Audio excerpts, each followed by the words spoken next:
Hello everyone, today I am going to show you how to generate image to image in Leonardo AI. So let us dive right in. Alright folks, here we are with Leonardo AI. One of the coolest features it offers is the ability to transform existing images into something entirely new. Let me show you how. First off, click into your user tools and head over to AI image generation. Now pay attention to the left side panel. Tap on Show Me. Tap on Add Image, or you can just drag the image from your device. Once your image is loaded, it is time to get creative with your prompts.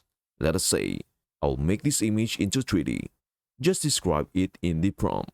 Hit Generate. Leonardo AI does its magic. If you feel like the details aren't quite there, you can tweak the init strength to your liking. Whether it is oil paint, cartoon style, or even adding specific elements like a ball or beach scene, Leonardo AI has got you covered. And there you have it. That is how to generate image to image in Leonardo AI. Thanks for watching and see you into the next one.